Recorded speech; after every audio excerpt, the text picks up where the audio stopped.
예배를 드리는 우리 모든 성도님들 개인과 가정과 직장과 업에 하나님의 최고의 축복이 있으시기를 주님의 이름으로 축원을 드립니다. 저는 그리스도시요 살아계신 하나님의 아들이십니다. 아멘. 1868년도 11월 21일 날 한 아이가 태어났습니다. 평양에서 태어났는데요. 아이가 가문은 괜찮았습니다. 유교적인 그런 가문에서 아주 교육도 잘 받고 살았는데 누구를 잘못 만난지 몰라도 점점 삐딱하게 가는 거 있죠. 집에서 내놓은 자식처럼 완전히 깡패 생활을 하는 거 있죠. 뻑하면은 사람들하고 싸우고 그 다음에 막 술 먹고 늘 이렇게 사람을 괴롭히고 돌을 던져갖고 나머지 장독대를 이렇게 부수고 그 사람의 이름이 이기풍입니다. 동네 사람들은 깡패가 왔다 이러면 굉장히 좀 두려워하고 싫어하는 그런 경계의 대상이었습니다. 근데 어느 날 길을 가다가 이상하게 외국 사람 한 사람이 예수 믿으라고. 우리는 유교를 믿고 불교를 믿는 나라인데 뭔 예수를 믿으라고 해서 이 돌을 들어가지고 이 선교사님에게 돌을 던졌습니다. 그 선교사님이 이 돌에 턱을 맞았어요.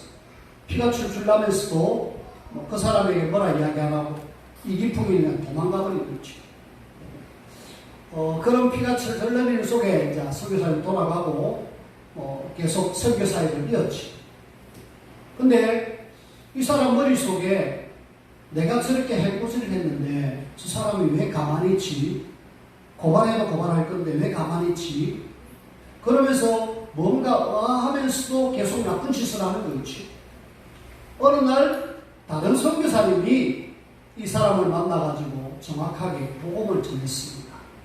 복음을 전하다 보니까 이 사람이 이전에 저 사람이 예수 믿고 구원받으라고 막 전했던 그 선교사님 이야기를 생각을 하고 내가 예수님을 몰라고 했는가 이래갖고 선교사님에게 찾아갔습니다. 죄송하다고 내가 너무 잘못했다고 날 용서해봐라 이래가지고 용서를 빌고 예수를 믿기 시작합니다. 이래갖고 이 사람이 결국 나중에 이 선교사님이 세웠던 평양신학교에 신학생으로 입학을 합니다. 그래서 우리나라 최초의 7명의 목사 중에 한 사람이 되어졌어요. 그리고 나중에는 이 전도 사역을 하면서 계속 복음 전하다가 최초로 우리나라의 선교사가 되었어요. 저 제주도에. 제주도는 그 당시에 방언이 심해가지고 말이 소통이 안 돼. 그러니까 선교적 관점에서 복음을 전해야 되죠. 그래서 이기풍 목사가 저 제주도에 가가지고 복음 전하고 그러면서 교회를 세우고 나중에는 노후에는 저 전라도 호남 쪽에 와가지고 여수 주변을 돌면서 교회를 개척하면서 복음 전하며 일제 신사 숭배에 이렇게 반대하면서 힘들게 살면서 멋진 인생을 살았습니다. 깡패에서 완전히 전도자, 목사로 바뀌어버렸습니다. 무엇이 이 사람으로 하여금 이렇게 만들었을까요? 저는 이 사람을 이렇게 만들 수 있는 것은 복음이라고 말할 수 있습니다. 여러분들이 복음이 도대체 얼마나 큰 능력이 있는가 우리는 계속 듣고 있습니다. 복음은 요한복음 5장 24절에 영적 심폐소생술로 죽어가는 사람을 살리는 것이 복음입니다. 사망에서 생명으로 옮기는 그 비밀이 바로 복음이라는 사실 여러분들이 알고 계시죠? 뿐만 아니라 이 복음은 고린도전서 1장 18절에 보니까 십자가의 도라고 말하고 있는 복음은 하나님의 능력이다. 하나님의 능력이니까 사람에게 복음이 들어가니까 그 사람의 변화가 일어나잖아. 뿐만 아니라 이 복음은 사도행전 16장 17절에 영적 무기다. 정치는 귀신 들린 여종에게 구원의 길을 이야기하니까 이 여자가 그 복음 속에서 찔림을 받고 귀신이 발작하면서 예수 이름 이야기하니까 결국은 떠나갔잖아. 우리는 복음이 어마어마한 것이다. 여러분들이 꼭 기억하시고 계속 누리길 바라고, 오늘은 네 번째 고린도전서 9장 14절 복음으로 말미암아 살리라. 다시 말하면은 내가 살고요, 또 나를 통하여서 우리 이웃이 살고요, 그리고 나라가 살고요, 그리고 전 세계가 사는 유일한 길은 복음 말고는 없어요. 우리 현장 속에 지금 복음 없는 현장을 우리가 여러분들이 보고 계시잖아요. 복음 없는 현장 정말 위기입니다. 그래서 여러분들이 이 복음의 비밀을 알고 뭐 해라? 깡패 같은 사람도 복음만 제대로 들어가면은 그 사람이 살아나게 된다. 복음만 없어가지고 깡패 같은 삶을 살았는데 복음 들어가니까 목사가 되고 선교사가 돼가지고 복음 전하는 전도자가 되잖아요. 그래서 오늘 저는 여러분들에게 이번 주에 한번 미션을 드리고 싶어요. 우리가 이 복음 구원의 길을 계속 하면서 여러분들이 잘 알고 있는 이 구원의 길을 뭐 해라? 내 있는 현장 속에서 한 명에게 이 구원의 길을 한번 말해보자. 이번 주 미션. 여러분들을 진짜 내가 복음 전해야 되겠다, 그렇게 마음먹는 사람 있으면은 뭐 해라? 진짜 그 사람 두고 기도하면서 복음을 전하십시오. 어떤 사람이 암만 해도 내가 사람도 만나기가 두렵고 도무지 나는 못하겠습니다 했을 때에, 그러면은 인형이라도 갖다 놓고 해라. 또 집에 자녀를 놔두고라도 해라 라고 이야기합니다. 여러분들이 정말 내가 부담이 돼가고 못하겠다 싶으면은 100이라도 나눠고 하세요. 정 안 되면은 내 딸, 아들 나눠고 한번 들어볼래? 하고 구원의 길을 한번 선포해 보십시오. 제 마음은 복음 모르는 한 사람, 이 한 사람에게 오늘 내가 알고 늘 듣고 있는 이 어마어마한 구원의 길 비밀, 이걸 못 들어서 지금 사람들은 어려움을 당하고 있다 아닙니까? 여기 우리는 뭐 해야 되느냐? 복음의 비밀을 전해갖고 그 사람도 살리고 나도 살리고. 이번 주에 우리가 창녕에 이렇게 한 아이가 부모의 학대를 통하여서 도망간 이야기를 참 들었잖아요. 그걸 들으면서 저는 참 마음이 아팠어요. 아이도 문제고 부모도 문제고, 아이는 더한 힘들었겠습니까? 그 부모의 학대를 당하면서 굶주리고 묶이고 구타를 당하고 그러면서 막 어려움을 당하는. 근데 그 부모도 정상이 아니에요. 그 부모도 정상이라면 그 아이를 그렇게 안 하겠지요. 근데 알고 보니까 엄마는 조현병, 정신문제죠. 근데 엄마만 그러느냐? 제가 볼 때는 새로 도는 아빠도 마찬가지예요. 그 엄마 아빠를 이렇게 만나러 간 경찰이 자녀 3명을 이렇게 떼내려고 하니까 자해를 하는 거죠. 아버지가 햇바닥 깨물고 막 죽는다고 막 뛰내린다고 자해를 하고요. 이 지금 엄마는 막 난리를 치는 거죠. 머리를 벽에다 박고요. 그러면서 아이를 안 뺏기려고. 결국은 뭐 잡혀갔지만은 그 보통 정상인 사람이 아니잖아요. 내 현장에 그 복음 하나 몰라가지고 지금 어떻게 보면 사단 손에 잡혀있는 사람들, 그걸 우리가 뭐 해야 되느냐? 살리는 유일한 답은 복음 말고는 없잖아요.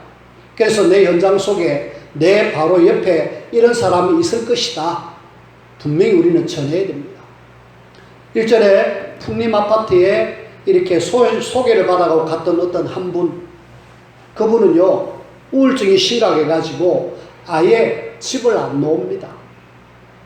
자녀도 있고 남편도 있고, 남편이 배려해가지고 많이 이렇게 도와주고 그러는데도 이 사람은 우울증이 걸려고 몸도 빼빼하고 도무지 집에서 나오질 않아요. 그러면서 불안해하는, 복음을 전해도 제대로 못 듣는, 계속 기도하고 있습니다만은 내 현장이 지금 그렇다라는 거예요. 하나님은 저와 여러분들이 복음을 알고 진짜 이 복음이 내 주변에 들을 사람 누군지 기도하면서 한 사람에게 복음 전하는 한 주간 되어지길 바라고요. 우리가 이 복음의 비밀을 알았다라면은 우리는 뭐 해야 되느냐? 예배를 통하여서 하나님 주시는 힘, 하나님 주시는 은혜 여러분들이 받으셔야 돼요. 하나님 주시는 은혜와 힘을 얻어야 하나님이 주시는 힘으로 현장 살릴 수 있거든요. 그래서 우리가 예배하러 올 때에 여러분들의 마음을 조금 이런 마음을 가지고 오면 좋겠습니다. 시편 100편 1절에서 4절에 보니까 그 중에 특별히 2절에 보니까 기쁨으로 여호와를 섬기며 노래하면서 그의 앞에 나아갈지어다.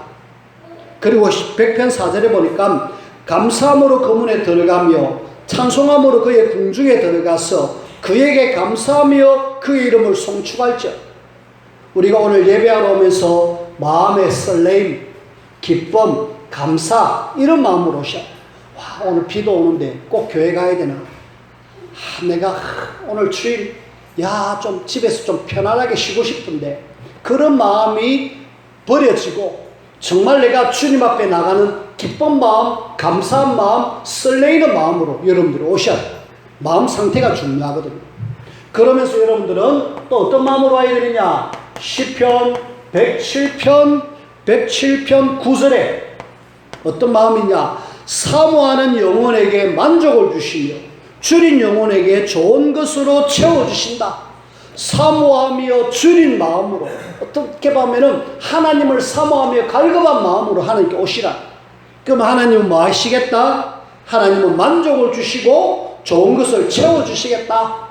그래서 그런 어떤 마음 자세. 그 다음에 여러분들이 분명히 현장에 살다 보면 이런 문제 저런 문제 갈등도 있습니다. 그럴 때마다 여러분들이 뭐 하셔야 되느냐? 욥기서 42편 욥기서 42장 4절 말씀처럼 내가 주께 묻겠사오니 주여 내게 알게 하옵소서. 주님 앞에 올 때에 그냥 오지 마시고 질문을 가지고 오십시오. 그 분명히 하나님이 말씀을 통해서 답을 주십니다. 하나님이 갈급한 마음, 정말 사모하는 마음, 기쁜 마음, 감사한 마음으로 오고 정말 하나님 앞에 내가 이렇습니다. 어찌해야 됩니까? 라고 물어보면은 분명히 주님께서 말씀을 통해서 답을 주시죠. 그래서 예배 시간은 하나님의 말씀을 통해서 답을 얻는 시간이다. 여러분들이 오늘 최고의 답을 얻으시기를 주님의 이름으로 축원을 드립니다. 뿐만 아니라 우리는요, 주님 앞에 올 때에 데살로니가 전서 1장 3절 말씀처럼 또 2장 13절 말씀처럼 하나님 앞에 믿음으로 말씀 들을 때 하나님 이거 믿습니다. 오늘 말씀에 순종하는 자는 이런 복을 주시고 말씀에 불순종하는 자는 이런 저주를 주시는데 내가 이 말씀 믿습니다. 믿는 여기에 하나님이 역사한다. 역사한다라는 말은 하나님이 일을 하시겠다. 그래서 여러분들이 말씀을 들을 때 믿으시길 바랍니다. 그냥 막 오늘도 설교 한번 듣고 끝이 아닙니다. 하나님은 말씀 듣고 그 말씀 붙잡고 기도할 때에 분명한 역사, 분명한 답 우리에게 주시게 되어 있습니다.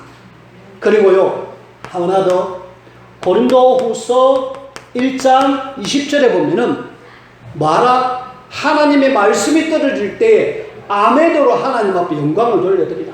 아멘. 맞습니다. 하나님 그렇습니다. 하면서 우리가 예배할 때에 이런 마음을 가지고 뭐해라? 예배해라. 자, 우리가 오늘 말라기서 말씀을 보면서 말라기의 마지막 말씀으로 지금 여러분들에게 드리는데 레위기서 말씀이죠. 레위기서 말씀을 드리면서 오늘 레위기 말씀을 끝내려고 하는데요. 저와 여러분들이 레위기 말씀을 통하여서 레위기는 하나님 앞에 성막 그리고 제사, 제물 그리고 하나님 앞에 이렇게 드려지는 이런 부분들을 쭉 이야기하고 있잖아요. 결국은 그 다 어떤 무엇을 위해서 하느냐면은 이 예배를 위해서 이야기하고 있습니다. 예배를 통하여서 하나님 주시는 은혜 받고 힘을 얻어라. 예배를 위해서 성막도 있고 예배를 위해서 제사도 드리고 제물도 있고 그 모든 것이 다 있지 않느냐. 그리고 절기도 있다. 다 모여서 예배를 드려라. 이게 결국은 궁극적인 레위기에서 목적은 하나님을 바라보면서 예배의 축복을 누리라. 또 예배를 통해서 우리가 말씀 제대로 붙잡고 순종하고 말씀 놓쳐 어려움 당하는 그런 사람처럼 되지 마라 라는 것이 레위기의 결론입니다. 그래서 저와 여러분들은 그래 이 레위기를 통하여서 하나님을 바라보면서 예배의 축복을 누려야지. 예배는 하나님 앞에 최고로 드리는 경배의 이런 행위고 이걸 통해서 하나님은 우리에게 엄청난 축복을 주신다.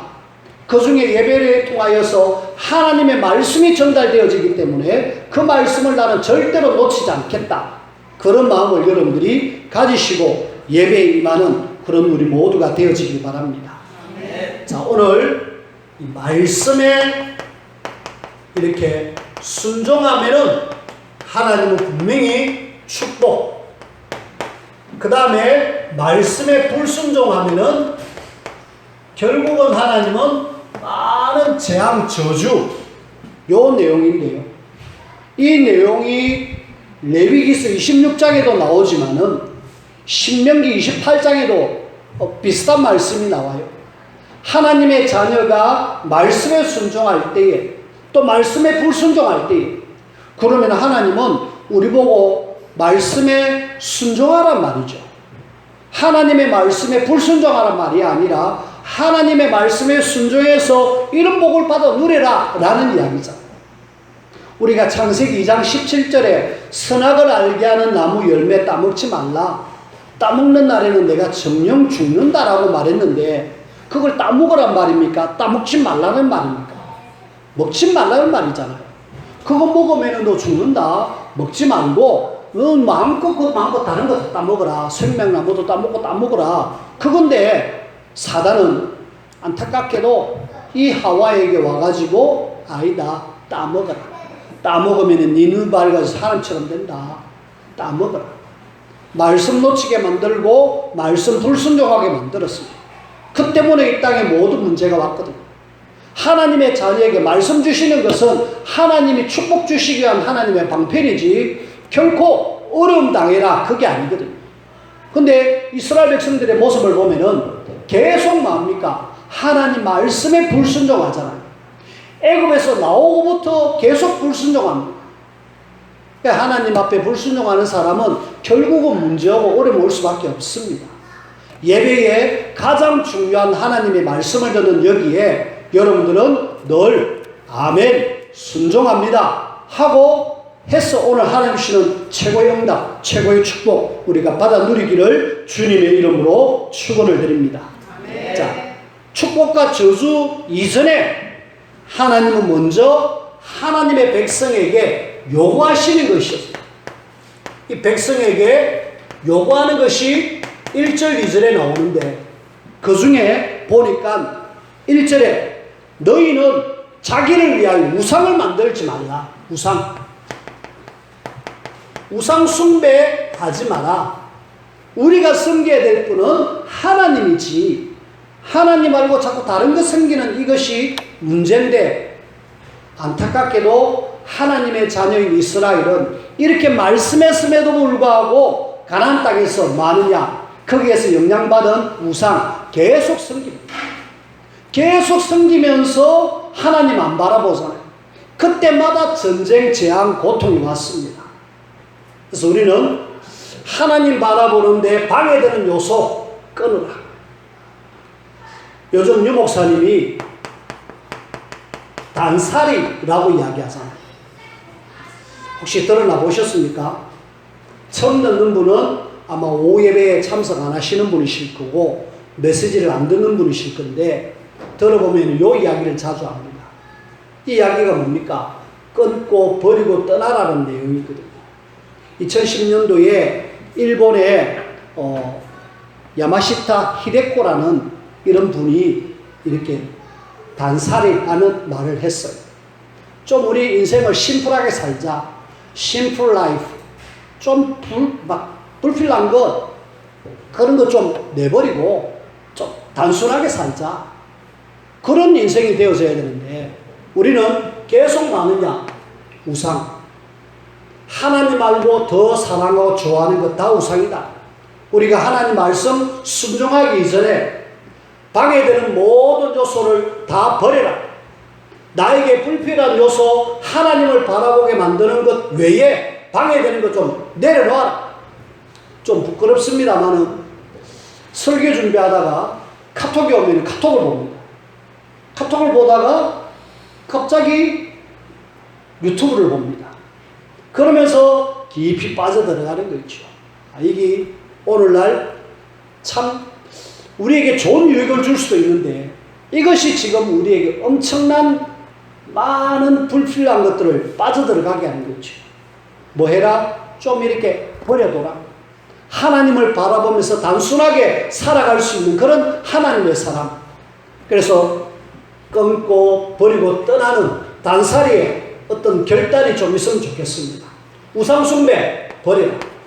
그 다음에 하나님은 뭐 하기를 원하느냐? 2절에 보니까 너희는 내 안식일을 지키며 하나님이 안식일을 내 안식일이다 라고요.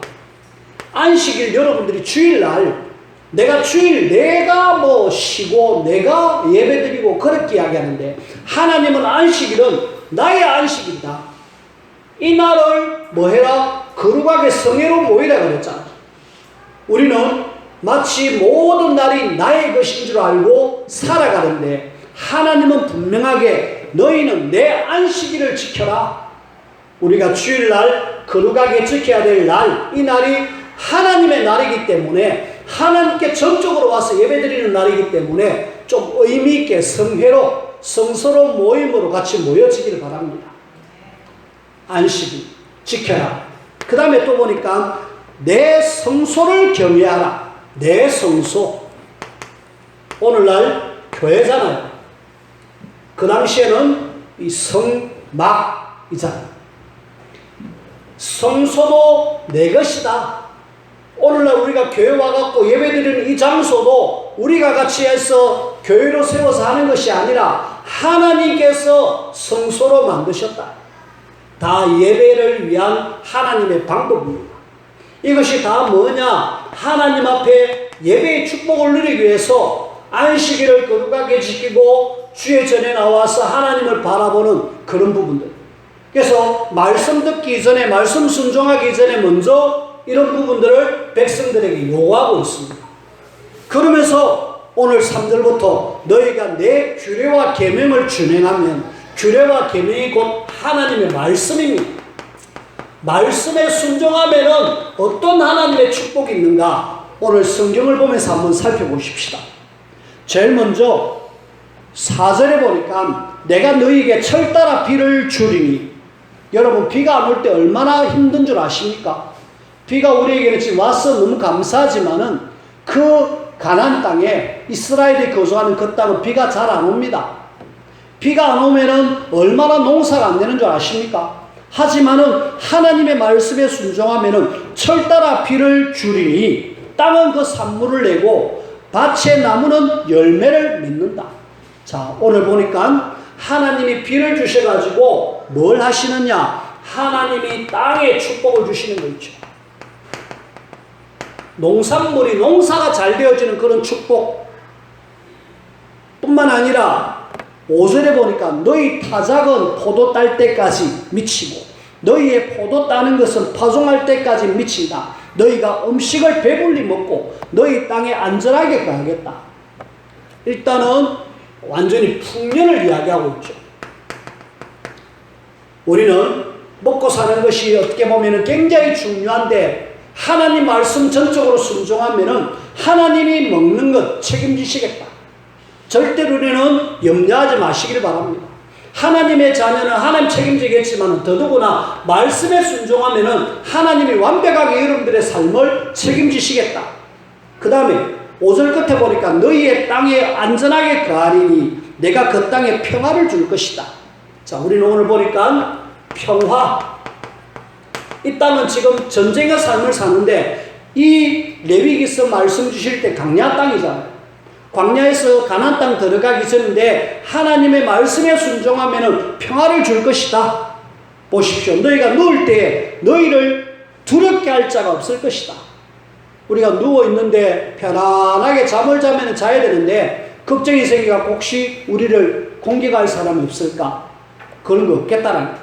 사나운 짐승이 그 땅에서 제할 것이요 칼이 너희의 땅에 두루 행하지 않게 사건 사고가 없겠다라는 거예요. 또 심지어는 너희의 원수들을 쫓으리니 그들이 너희 앞에서 칼에 엎드러질 것이다. 전쟁이 일어나도 승리한다 이 말이거든.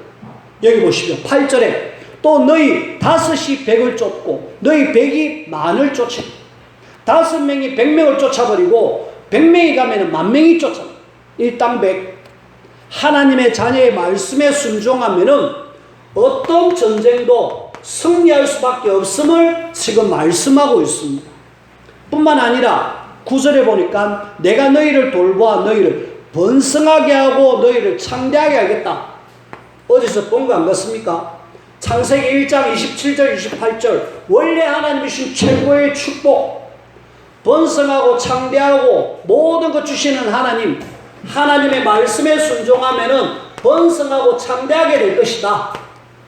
우리가 이런 축복이 말씀 순종할 때 있다라는 뿐만 아니라 10절에 보니까 너희는 오래 묵었던 묵은 곡식을 먹다가 새 곡식으로 말미암아 묵은 곡식을 치우게 될 것이고 내가 내 생막을 너희 중에 세울 것이다. 하나님은 확실하게 풍성함을 약속하고 계시죠. 그래서 여기 또 보니까 11절에 내가 내 생막을 너희 중에 세울 것이다. 그리고 12절에 보니까 나는 너희 중에 행하여 너희 하나님이 될 것이다. 하나님께서 말씀 순종하는 하나님의 자녀에게 하나님이 확실하게 보증을 써주십니다. 내가 너희들을 확실하게 보호하겠다. 너희들을 확실하게 책임지겠다. 뭐 할 때? 하나님의 말씀에 순종할 때. 근데요, 여러분들이 마가복음 4장 10 뿌리는 비유가 나오거든요. 10 뿌리는 비유의 4장 15절 씨가 길가에 떨어졌습니다. 길가에 떨어졌는데 그 씨가 사단이 와서 싹 가져가버렸대. 15절에 보니까 씨가 떨어져가지고 조금 자랐는데 가시가 더 이상 자라지 못하도록 막고 있다. 말씀의 씨를 마가복음 4장 15절 19절에는 이 사단이 말씀을 못 듣게 막고 말씀에 못 순종하지 못하도록 막고 있다. 그래서 여러분들이 뭐 하셔야 되느냐? 기도하셔야 돼요. 하나님, 오늘 말씀 들을 때 이 말씀이 내게 들려지게 해주시고 말씀이 붙들리게 해주십시오. 그래서 내가 그 말씀에 순종해서 하나님이시는 이런 축복 누리기를 원합니다. 여러분들이 기도하시고 예배에 참석하셔야 돼요. 이런 어떤 부분도 있겠지만은 정말 하나님의 말씀을 듣는 이 순간은 최고의 축복을 누리는 순간이다. 여러분들이 절대로 말씀 못 듣는 일에 방해되는 그런 일 없기를 주님의 이름으로 축원을 드립니다. 근데 이 말씀에 불순종한 사람, 여기는 저주가 나오는데요. 자, 오늘 14절부터 33절까지 한번 보십시다. 나의 모든 명령을 준행하지 아니하면, 그렇지요? 자, 16절에 내가 너희에게 놀라운 재앙을 내리겠다. 무슨 재앙이냐? 폐병과 열병으로 눈이 어둡고 생명이 쇠하게 될 것이다. 질병이 온다. 하나님의 말씀에 순종하지 않으면은 결국에는 어떤 육신의 문제, 질병이 먼저 찾아옵니다. 말씀 제대로 붙잡지 않으면은 문제가 올 수밖에 없지요. 놀라운 재앙이라고 그랬습니다. 그리고 파종한 것은 헛되리니 너희의 대적이 그것을 먹을 것이다. 실컷 농사하는데 다른 나라 사람들이 쳐들어 다 뺏어. 거기는 사사기 6장에 보면 나옵니다. 기도원이 농사했는데 자꾸 옆에 있는 나라 사람들이 와고 가져가 버리니까 포도주 틀 안에서 타작하는 그런 내용이 나와요. 실컷 농사 지나니까 옆에 나라 사람들이 가져가 버리고 뺏어가 버리고 뭐 할 때 말씀 순종하지 않을 때. 자, 17절에 보니까 내가 너희를 치리니 하나님이 말씀 순종하냐 아니라 치버립니다. 너희가 너희의 대적에게 패할 것이다. 완전히 전쟁 일어나면 패해집니다. 자, 18절 한번 보십시오. 너희의 죄로 말미암아 내가 너희를 7배나 징벌하니. 자, 말씀 한번 잘 보십시오. 7배 징벌, 벌을 찡하게 내리겠다 이 말이거든요. 심지어는 하늘을 철과 같게 하고 땅을 녹과 같게 하겠다. 완전히 하늘과 땅이 완전히 저주를 받아버리죠. 그리고 심지어는 수고도 헛되고 땅이 산물을 내지 않고 땅의 나무는 열매 맺지 않는 20절 말씀을 볼 수 있잖아요. 21절을 한번 보십시오. 21절에는 너희에게 7배나 더 재앙, 7배 징벌, 7배 재앙. 자, 7배를 한번 보십시다. 24절에도 보니까 너희를 7배나 더 칠지라. 7배. 하나님이 치신다. 뿐만 아니라 저 28절을 보십시오. 내가 진노로 너희에게 대항하되 너희 죄로 말미암아 7배나 더 징벌. 심지어는 29절에 너희가 아들의 살을 먹을 것이요 딸의 살을 먹을 것이다. 얼마나 비참합니까? 하나님이 말씀 불순종하니까 자녀가 그렇게 비참함으로 죽어가는 그런 모습들. 자, 우리가 오늘 7배라는 내용을 한 4번이나 지금 이야기하고 있습니다. 그치요? 이 7이란 말은 이스라엘 백성들은 완전수로 알고 있습니다. 하나님의 말씀에 불순종하면은 완전 멸망. 요걸 지금 이야기하고 있습니다. 하나님의 말씀에 불순종해 완전 멸망당할 이스라엘을 하나님은 지금 경고하고 있다. 이걸 보면서 여러분들이 뭘 느끼십니까? 말씀의 순종과 말씀의 불순종이 이렇게 차이 나는 것을 우리가 보게 되죠. 참고로 여러분들 신명기 28장을 함께 꼭 한번 읽어보십시오. 신명기 28장에도 역시 마찬가지로 말씀에 순종하고 말씀에 불순종하면 어떻게 되는가? 거기도 여러분들이 눈여겨서 살펴봐야 됩니다. 왜요? 내가 말씀을 듣고 있는데 진짜 내가 말씀에 순종하고 있는가? 아니면 불순종하고 있는가? 그래서 하나님은 예배를 통하여서 말씀이 들려졌다라면 축복입니다. 그리고 그 말씀을 들려진 것, 내가 순종하는 것, 진짜 축복입니다. 말씀을 맺습니다. 하나님은 순간순간 계속 말씀을 선포하고 계시잖아요. 그래서 여러분들이 예배에 올 때에 정말 하나님의 말씀이 들려지게, 말씀이 들려질 수 있도록 하나님, 내가 단살이 불필요한 거 다 끊고 하나님의 말씀에 집중하기를 원하는, 일단 들려야 되잖아요. 들려진 사람들은 그 말씀 잡고 뭐 해라? 기도하라. 진짜 하나님의 말씀을 듣고 정말 기도하고 순종하려고 애를 쓰면은 하나님은 분명히 우리에게 증거를 주시잖아요. 그래서 들려진 말씀 붙잡고 기도해서 응답받아 우리는 현장 속에 증인으로 하나님은 서기를 원하셔요. 하나님의 말씀에 순종하면은 하나님은 이런 축복을 주셨다. 이번 주 말씀 잡고 나는 이런 축복과 응답을 받았다. 증인으로. 그걸 우리는 현장 속에서 300명 영접운동에 도전해라. 그리고 300명 영접하면 반드시 한 30명 제자가 나옵니다. 이 제자를 함께 다락방 말씀운동으로, 그리고 이 30명 중에는 3지교회를 할 수 있는 그런 사람이 나옵니다. 333 운동을 일으키는 이 일에 우리가 함께 인도를 받으며 쓰임받아요. 2020년 우리가 함께 전체 가는 주제가 뭡니까? 이 성중에 내 백성이 많음이라, 그런 이야기를 하잖아요. 분명히 내 현장 속에 고통 속에 있는 사람들이 있습니다. 우리가 구원의 길을 계속하면서 이 사람들에게 예수님이 그리스도입니다. 당신도 예수 믿으면 끝납니다. 그러다 보면 30명 제자 3지교회. 우리만 구원받고 많은 것이 아니라 함께 구원받아 은혜 받고 축복 누리는 우리가 되어야 되겠다. 그래서 하나님의 말씀에 순종해서 최고의 축복, 말씀에 불순종해서 저주받는 우리가 아니라 최고의 하나님 응답과 축복을 받아 누리는 우리 모두가 되어지기를 주님의 이름으로 축원을 드립니다. 기도합시다. 하나님 감사합니다. 주신 하나님의 약속의 말씀, 굳게 붙들고 하나님 앞에 최고로 인도받는 우리 모두가 되게 축복하여 주옵소서. 예수님 이름으로 기도하옵나이다. 아멘.